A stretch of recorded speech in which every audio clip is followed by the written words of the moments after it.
Story zone, তোমার অনুভূতিদের খুঁজে নাও এখানেই। সঙ্গে সঙ্গে হৃদের নিতান্ত দেহটা চলন্ত ট্রাকের সঙ্গে বাড়ি খেয়ে লুটিয়ে পড়ল রাস্তায়।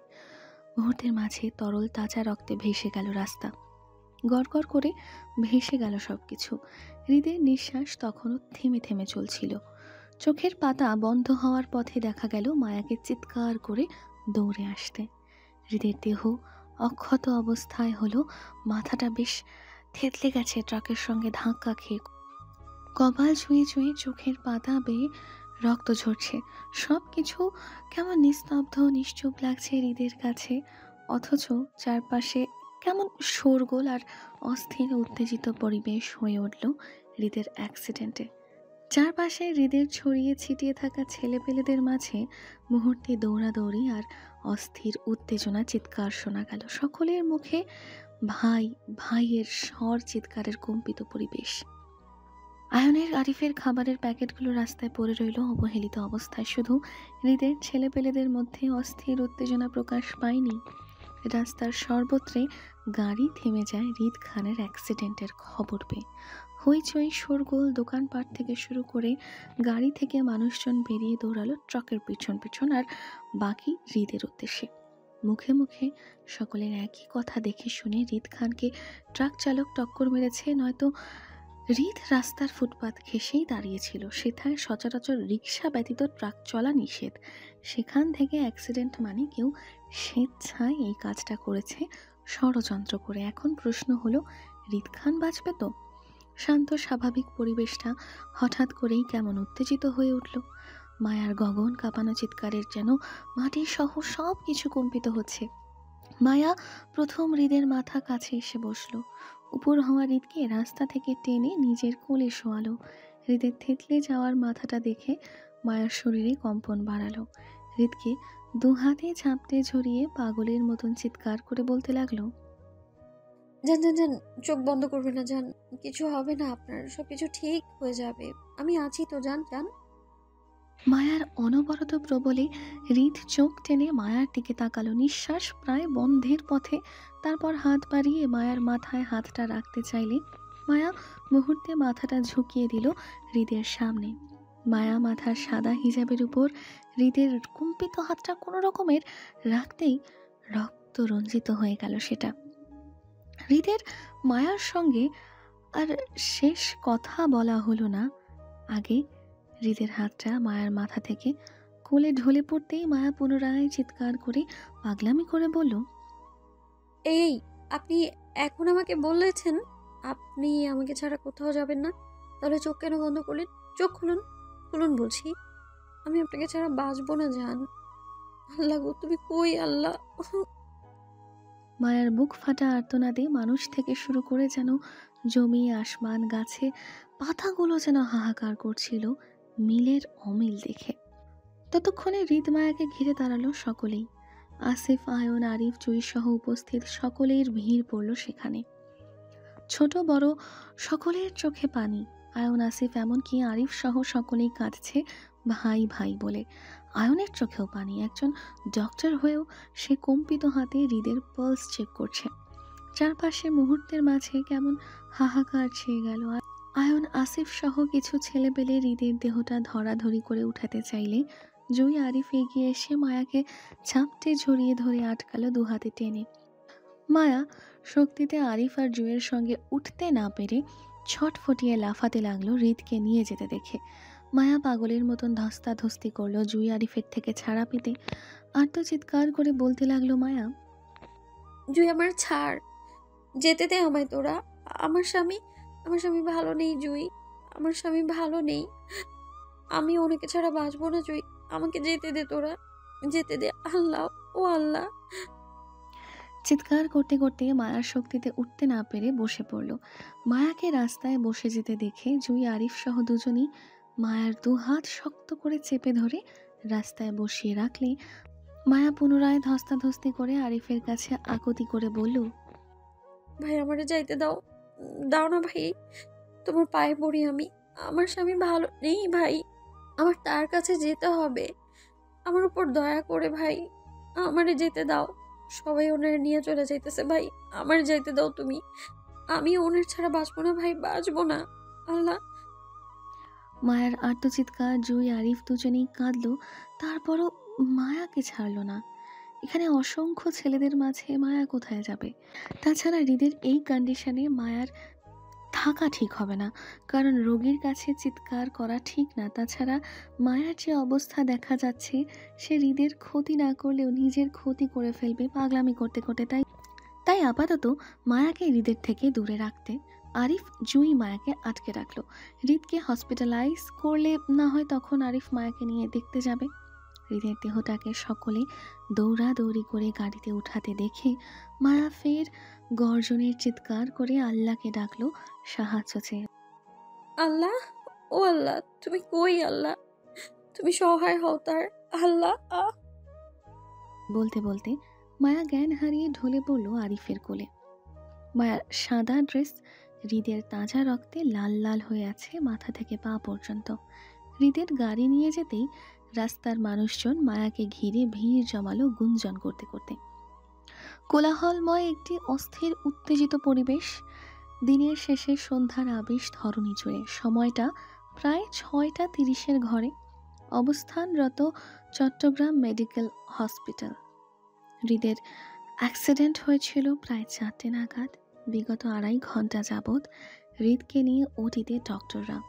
ইমার্জেন্সি চলছে, যেখানে উপস্থিত আয়ন নিজে প্রফেশনাল ডক্টর হলেও এখন আয়নের বুক হাত উভয় কাঁপছে হৃদকে শয্যাশায়ী দেখে। আয়নের দেখা এই প্রথম হৃদ খান নিস্তব্ধ আর নিশ্চুপ শুয়ে, মাথা একপাশ থেতলে যাওয়ার সেখানটায় ট্রিটমেন্ট চলছে। আয়ন প্রফেশনাল ডক্টর হওয়ায় সে বুঝতে পারছে এসব চিকিৎসা হৃদের তেমন কাজে দেবে না। হৃদ শ্বাস খুবই ধীর গতিতে ফেলছে, বলতে গেলে থেমে থেমে ফেলছে। মস্তিষ্কে আঘাত পেয়েছে ভীষণ, সেজন্য শরীর রেসপন্স করছে না। মৃত্যু দেহের নয়, নিতিয়ে হৃদের শক্তপোক্ত শরীরটা। রিপোর্টে এসেছে অ্যাক্সিডেন্টের ফলে হৃদের মস্তিষ্কে রক্তক্ষরণ হয়েছে বেশ, যার জন্য হৃদের নাক কান উভয় পথে রক্ত ঝরছে। মস্তিষ্কে রক্ত জমাট বাঁধার কারণে এটা হৃদকে কোমায় নিয়ে যাওয়ার চান্স বেশি। আর এর 2 চোখ সিক্ত হলো নোনা জলে। সে ইতিমধ্যে হৃদের সকল রিপোর্ট দেখছে। সেখানে স্পষ্ট লেখা পেশেন্ট লাইফ চান্স 10%, যার জন্য আয়নের বুক কাঁপছে হৃদের বর্তমান পরিস্থিতির কথা ভেবে। অসহায় হাহাকার বুকে 2 হাতে মুঠোয় হৃদের হাতটা চেপে ডক্টর সঙ্গে ওটিতে দাঁড়িয়ে। সে নিজে ডক্টর হয়েও হৃদকে চিকিৎসা করার মতন শক্ত মনোবল আয়নের এই মুহূর্তে নেই। এই মুহূর্তে যেটা আয়নকে বেশি ঘায়েল করছে সেটা হলো হৃদের বর্তমান পরিস্থিতি অনুযায়ী সঠিক চিকিৎসা বাংলাদেশে সম্ভব নয়, বাহিরের দেশে কোথাও নিতে হবে। কিন্তু বাহিরের দেশে নেওয়া অবধি হৃদের শ্বাস ততক্ষণ পর্যন্ত চলবে কিনা, সেই আশঙ্কার ভয়ে আয়ন সহ গোটা ডক্টর টিম ভঙ্গ হৃদয়ে আয়নের চিৎকার করে কাঁদতে মন চাইল, কারণ এই মুহূর্তে হৃদের জন্য করার মতন কারোর হাতে কিছু নেই। আয়ন চেয়েও হৃদের জন্য কিছু করতে পারছে না। ডক্টররা যারা ইমার্জেন্সিতে হৃদের ট্রিটমেন্ট করছে, তারা একটু পর ট্রিটমেন্ট শেষে আয়নকে কি বলবে সেটা আগ থেকেই জানা আয়নের। নিরাশ আয়নের বারবার চোখের পাতা ভিজে উঠল নোনা জলে। ছেলেদের কাঁদতে নেই, অথচ আয়ন এখন চেয়েও নিজের চোখের পানি থামাতে পারছে না। বুক ফাটা কষ্টে তীব্র কান্না পাচ্ছে আয়নের। ওটির বাহিরে দাঁড়িয়ে থাকা আপনজনদের কী জবাব দেবে সে, যখন জানতে চাইবে হৃদ কেমন আছে? কি বলবে? হৃদ ভালো নেই? হৃদের বাঁচার সম্ভাবনা 10% বা তার কম? আয়নের চিন্তা ভাবনার মাঝেই বাকি ডক্টররা হৃদের মাথার আঘাতপ্রাপ্ত জায়গাগুলোতে ওয়াশ করে প্রাথমিক সেলাই করে পিছন ঘুরতে ঘুরতে ডক্টর রাশেদ আয়নের উদ্দেশ্যে বলল, পেশেন্টের মাথার অবস্থা খুবই খারাপ ডক্টর অয়ন। আমাদের ধারণা বাকি চিকিৎসা সম্ভব নয়। যত দ্রুত সম্ভব পেশেন্টটাকে ঢাকা ট্রান্সফার করুন প্লিজ, ওনার বাঁচা খুব কম। বাকিটা আপনি হয়তো রিপোর্ট দেখেছেন doctor Ayan. Hello dear listeners, আপনারা শুনছেন স্টোরিজ অন প্রেজেন্স ধারাবাহিক পর্ব গল্প। আমাদের সামগ্রিক প্রচেষ্টাকে উৎসাহিত করতে লাইক এন্ড কমেন্ট করতে ভুলবেন না। Thank you. ডক্টর রাশেদ কথাগুলো বলেই আবারও হৃদের রিপোর্টগুলো চেক করতে বেরিয়ে যেতেই আয়ন হাঁটু গেড়ে বসে গেল ফ্লোরে। দু হাতের মুঠোয় হৃদের নিস্তেজ হাতটা চেপে কপালে ঠেকিয়ে ফুপিয়ে কেঁদে উঠল বুক ফাটা আর্তনাদে। আই এম সরি ভাই, আই এম সরি। তোর জন্য কিছু করতে পারছি না, কিছু না। আয়নার কান্না বলে দিচ্ছে হৃদকে ইমার্জেন্সিতে ঢাকা ট্রান্সফার করালেও সেখানে ডক্টররাও তাই বলবে যা এই মুহূর্তে ডক্টর রাশেদ বলে গেল। তারাও হয়তো ডক্টর রাশেদের মতো 2 ঘন্টা চেষ্টার পর জানাবে তাদের ধারণা সম্ভব নয় পেশেন্টের সুস্থতা নিশ্চিত করা। অথচ ওটির বাহির থেকে আপনজনদের হাহাকার আর কান্নার গুঞ্জন শোনা যাচ্ছে। তাদের কি উত্তর দেবে? আয়ন কি বলবে? আয়নের কান্নার মাঝেই হসপিটালের তীব্র স্বরের যান্ত্রিক শব্দ ভেসে এলো বাহির থেকে। তীব্র কম্পনে শাঁসা শব্দে আয়ন হৃদের হাত ছেড়ে উঠে দাঁড়ালো। সে জানে শব্দ কিসের, কার আগমন ঘটেছে চট্টগ্রামের মাটিতে। আয়ন অশ্রুসিক্ত চোখে গিয়ে দাঁড়ালো উটির জানালার পাশে। থাই গ্লাস দিয়ে নিচে তাকাতেই চোখে পড়ল শত শত মানুষের ভিড় হসপিটালের চত্বরে। সকলেই হৃদের জন্য দাঁড়িয়ে হসপিটালের চত্বরে। মন্ত্রী নিহাল খানের ছেলে হৃদ খানের অ্যাক্সিডেন্ট বলে কথা। হসপিটালের ভিড় তো এমনি হতো, তবে প্রশাসনের পুলিশ ভিড়ও দেখা গেল সেখানে। পরিস্থিতি নিয়ন্ত্রণে আনার জন্য জায়গায় জায়গায় পুলিশ দাঁড়িয়ে, কিন্তু অস্থির উত্তেজিত পরিস্থিতির জন্য হসপিটালের অন্যান্য রোগীদের অসুবিধা হচ্ছে সেটা জেনেও কারো হাতে পরিস্থিতি নিয়ন্ত্রণ করার মতন কিছুই নেই। প্রতিনিয়ত মানুষের সংখ্যা বাড়ছে। নিহাল খানের রাজনৈতিক দলের লোক থেকে শুরু করে বড় বড় নেতৃবৃন্দ সহ এখন হসপিটালের চত্বরে। আয়ন চোখ ঘুরিয়ে তাকালো শূন্য আকাশ থেকে নামা হেলিকপ্টারটির দিকে। গোল গোল পাখা ঘুরিয়ে হেলিকপ্টারটি নামলো হসপিটাল থেকে বেশ দূরে খালি মাঠে, যেখানে আগ থেকেই উপস্থিত ছিল হৃদের বেশ কিছু বডিগার্ড। ক্যাপ্টেন হেলিকপ্টারের দরজার লক খুলে দিতেই দুজন বডিগার্ড এগিয়ে এসে দরজা টেনে খুলতেই বেরিয়ে আসলো হৃদের মা সোফিয়া খান। তিনি হেলিকপ্টার থেকে বেরিয়ে সোজা হাঁটলো হসপিটালের উদ্দেশ্যে। এখন প্রায় 15 বছর পর এই চট্টগ্রামের মাটিতে পা পড়েছে ওনার। সেই 15 বছর আগে এক কাপড়ে স্বামীর ঘর ছেড়েছিল তিনি, আর এখন 15 বছর পর ফিরেছেন ছেলের অ্যাক্সিডেন্টের খবর শুনে। বিগত 15 বছর আগে যখন এই দিনে স্বামীর ঘর ছেড়েছিল, সেদিন ওনার চোখে জল ছিল না, ছিল শুধু রাগ আর জেদ। কিন্তু এখন ওনার চোখে মমতা ভর্তি। শক্ত মানুষগুলো নাকি কাঁদলে মানায় না, যেমনটা সুফিয়া খানকে দেখলে যে কেউ বলবে সেটা। এখনো অবধি কখনো সুফিয়া খানকে কাঁদতে দেখেছে কিনা জানে না। নিহাল খান নিজেও হয়তো কখনো নিজের বউকে কাঁদতে দেখেনি।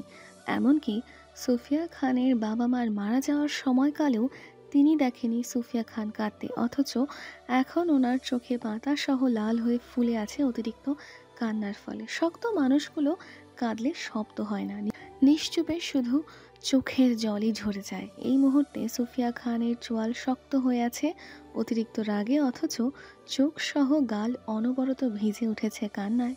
সুফিয়া খান হসপিটালের করিডোরে পা রাখতেই আপনজনের কান্নায় ভেসে এলো কানে। হৃদের 3 ফুপির 2 ফুপিও ওনার স্বামী সন্তানেরা সকলেই হসপিটালে উপস্থিত। আয়নের বাবা মা বাদে। ওনারা লন্ডনের বাসিন্দা, সেজন্য এখন এই মুহূর্তে এখানে নেই। তবে শশীর মা বাবা দুজন অশ্রুসিক্ত চোখে খানবাড়ির সকলের সাথে দাঁড়িয়ে। বলতে গেলে খানবাড়ির হাতে গোনা কয়েকজন কর্মচারী বাদে সকলেই উপস্থিত হসপিটালের হৃদের খবর জানতে। সোফিয়া খান পরিচিত মানুষদের মুখে সেই নিচতলা হতে 3য় ফ্লোরে ওঠা অবধি দেখা পেয়েছে। সকলের দৃষ্টির কেন্দ্রবিন্দু ছিলেন হৃদের মা সোফিয়া খান। হসপিটালের করিডোরে পরিচিত অপরিচিত অসংখ্য মানুষের ভিড় জমে থাকায় হাঁটার রাস্তা নেই। তবে সোফিয়া খানের আগমনে সকলেই করিডোরে দুপাশে হয়ে দাঁড়ালো রাস্তা করে। অপারেশন থিয়েটারের সম্মুখে মাথা ঝুঁকে ফ্লোরে বসেছিল নিহাল খান। হঠাৎ পায়ের খটখট শব্দে সামনে তাকাতে চোখে পড়ল একটা প্রিয় মুখ। নিস্তব্ধ নিশ্চুপ পলকে তিনি সেদিকেই তাকিয়ে রইল তেজে হেঁটে আসা রাগান্বিত মহিলাটির দিকে। অতি আপনজনের, অতি প্রিয় একটা মুখ নিহাল খানের, অথচ এখন কতটা বছর পর সামনে থেকে দেখা পেলেন তিনি। প্রথমে নিহাল খানকে একইভাবে তাকিয়ে থাকতে দেখে রাদিফ, পরে সকলেই তাকালো সুফিয়া খানের দিকে। সুফিয়া খানকে দেখে অতি আবেগ ভালোবাসা দেখিয়ে শশীর মা এগিয়ে এসে জড়িয়ে ধরতে চাইলে সুফিয়া খান হাতের ইশারায় বাধা দিয়ে সামনে হাঁটালো। উপস্থিত সবাইকে এড়িয়ে মুখোমুখি হলো ডক্টরের সঙ্গে। ডক্টর রাশেদ সবে মাত্র ওটি থেকে বেরিয়েছিল সবার সঙ্গে কথা বলবে বলে, কিন্তু আগেই মুখোমুখি হলো সুফিয়া খান। ডক্টর রাশেদ কিছু বলবে আগেই অস্থির উত্তেজিত ব্যাকুলতায় প্রশ্ন করল সুফিয়া খান, ডক্টর, আমার ছেলের কি অবস্থা? ওকে দেখতে পারবো একটু? সুফিয়া খানের সম্পর্কে বেশ ধারণা ছিল না ডক্টর রাশেদের। তিনি মন্ত্রী নিহাল খানকে চিনলেও ওনার বউ হিসেবে সুফিয়া খানকে চেনে না, আর না কখনো দেখেছে। ডক্টর রাশেদ সুফিয়া খানের কথার উত্তর করল না। মেয়ে মানুষ বলে তিনি সরাসরি কোনো পুরুষের সাথে কথা বলতে চায়, বিশেষ করে হৃদের বাবা নিহাল খানের সঙ্গে। সেজন্য তিনি আশেপাশে মাথা ঘুরিয়ে নিহাল খানের খোঁজ করলো হৃদের কন্ডিশন জানাতে। পেয়েও গেল নিচে ফ্লোরে বসা নিরুপায় বিধ্বস্ত নিহাল খানকে। ডক্টর রাশেদ সুফিয়া খানকে এড়িয়ে নিহাল খানের দিকে ঘুরে বলতে চাইল, স্যার, পেশেন্টের কন্ডিশন স্টেবল না, প্রচুর রক্তপাত হয়েছে মাথা থেকে।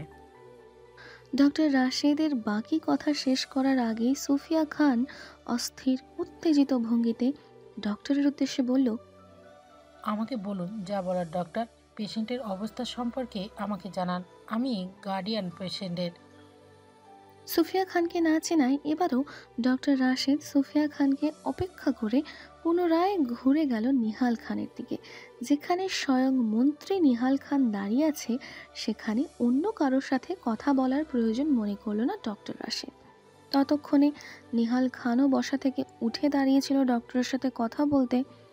ওনার চোখ মুখ ফুলে আছে অতিরিক্ত কান্নায়। উপস্থিত সকলের চোখে নোনা পানি। ডক্টর রাশেদ নিহাল খানের উদ্দেশ্যে আবারও বলতে চাইল, স্যার, ডক্টর রাশেদ বাকি কথা শেষ করার আগেই শক্ত হাতে ওনার কলার চেপে ধরল সুফিয়া খান। গর্জে ওনার মতন তেরতির মেজাজে বলল, আমাকে চোখে পড়ে না? আমি কথা বলছি, কানে যায় না? কয় টাকার ডাক্তার তুই? আমাকে উপেক্ষা করিস, সাহস দেখাস, আমাকে চিনিস? সুফিয়া খানকে খেপে যেতে দেখে তৎক্ষণাৎ এগিয়ে আসলো রাদিফ, আসিফ আর হেনা খান। আসিফ সুফিয়া খানকে টাচ না করলেও রাদিফ নিজের মাকে শান্ত করতে চেয়ে হাত টানল পরিস্থিতি সামাল দিতে।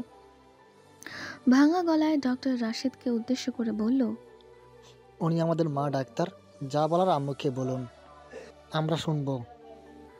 সুফিয়া খানের বগল থাবাই করায় যতটা না ভয় পেয়েছিল, এখন আসল পরিচয় পেয়ে ভিতরকার ভয়টা আরও বেড়ে গেল ডক্টর রাশেদের। তিনি এবার সুফিয়া খানকে বলতে লাগলো, আসলে পেশেন্টের মাথায় গুরুতর আঘাত পেয়েছে। মাথার বাম পাশটা পুরো থেতলে যাওয়ার কারণে পেশেন্টের মস্তিষ্কে রক্ত উঠে গিয়েছে, যার জন্য পেশেন্টের লাইফ চান্স 10%। এত রিস্কের মধ্যে ট্রিটমেন্ট করা আমাদের ধারণা সম্ভব না। আমরা ঢাকা ট্রান্সফার করলেও সেখানেও সেম কথাই বলতে পারেন পেশেন্টের কন্ডিশন অনুযায়ী সঠিক চিকিৎসা বাংলাদেশে কোথাও সম্ভব নয়। এই মুহূর্তে বাংলাদেশের ডক্টর পারবে না পেশেন্টের মাথার সেন্সিটিভ সাথে সার্জারি সঠিকভাবে করতে। আমরা ডক্টর রাশেদের কথায় পুনরায় তেতে উঠল সুফিয়া খান। যদি সঠিক ট্রিটমেন্ট করতে না পারে তাহলে এতক্ষণ পর্যন্ত তাদের কাছে পেশেন্টটা আটকে রাখলো কেন এই হসপিটালে? এতে পেশেন্টের চিকিৎসার অভাবে লাইফ চান্স কমছে না প্রতিনিয়ত? তেতে ওঠা সুফিয়া বেগম পুনরায় নিজের মেজাজ হারিয়ে একইভাবে কলার চেপে ধরল ডক্টর রাশেদের। রাগান্বিত ভঙ্গিতে বলল, কিছু করতে না পারলে আমার ছেলেকে এতক্ষণ কেন রেখেছেন হসপিটালে? আমার ছেলের কিছু হলে এর দায়ভার কে নেবে? আপনি বলেন, আপনি?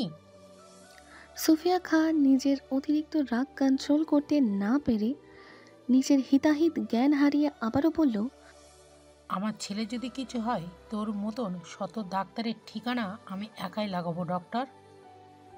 করিডোরে ভিড় জমে থাকা অসংখ্য মানুষগুলো হঠাৎ কেমন নিশ্চুপ আর ভয়ে চুপ হয়ে গেল সুফিয়া খানের তেজ দেখে। উপস্থিত সকলেই কেমন অবাক চোখে তাকালো সুফিয়া খানের দিকে। সকলেই জানতো হৃদের মা আছে, কিন্তু তিনি কে বা কেমন সেটা কেউ জানতো না। আর যারা জানে সুফিয়া খানের সম্পর্কে বলেই চুপ। হ্যালো ডিয়ার লিসেনার্স, আপনারা শুনছেন স্টোরিজ অন প্রেজেন্টস ধারাবাহিক পর্ব গল্প। আমাদের সামগ্রিক প্রচেষ্টাকে উৎসাহিত করতে লাইক এন্ড কমেন্ট করতে ভুলবেন না। Thank you.